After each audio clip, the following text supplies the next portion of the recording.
Tallahassee Mayor Andrew Gillum was wearing out shoe leather long before his rivals entered the race. He asked us to vet him early last year, and we noticed something different from the start. Thank you for having me, Craig. I appreciate you taking time. When we put him on the spot, he seemed to like it.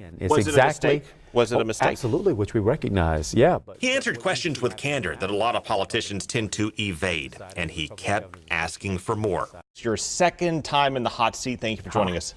Yes, it's great to be here with you, man. Second time in the hot seat. You're right. Unlike most politicians, he seemed to revel in taking our hot seat. It also stated that you reduced carbon intensity under your leadership by 40%. That was also overstated, was it not? I will tell you this, what we have done, and I'll get that, but it was overstated, right? Only slightly. And along the way, he demonstrated a strong grasp of issues, from transportation. We've got to build high-speed rail that moves people from the population centers of Central Florida to the population centers of South Florida.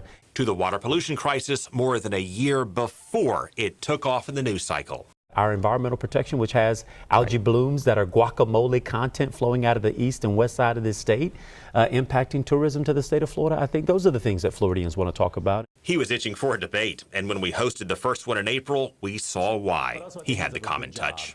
I watched my parents trade between which bills they could pay before something got cut off. And a compelling personal story that stood out as the only non-millionaire in the race. To my mother, who was a school bus driver, and my daddy, who was a construction worker. I'm number 5 of 7 kids, and the first of the 7 to graduate from high school and the first to graduate from college. He also stood out for doing his homework while others did not. What is the budget currently for K through 12 schools 2018? Well, I know that our budget is about $89 billion, close to it, and I know that that's one of our top numbers right there. Craig. Give me your best guess. How much are we spending on K through 12 schools? I know it's right in the billions, Craig, okay? And I can tell you that.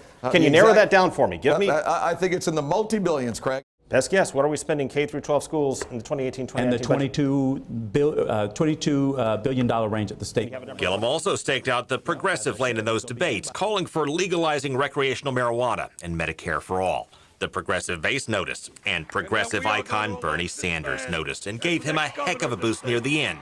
Meanwhile, progressive megadonors Tom Steyer and George Soros fed him with cash, while billionaire Jeff Green spent millions on attack ads tearing down Gwen Graham and Philip Levine, leaving Andrew Gillum unscathed, able to fly mostly below the radar until he surged on Tuesday night.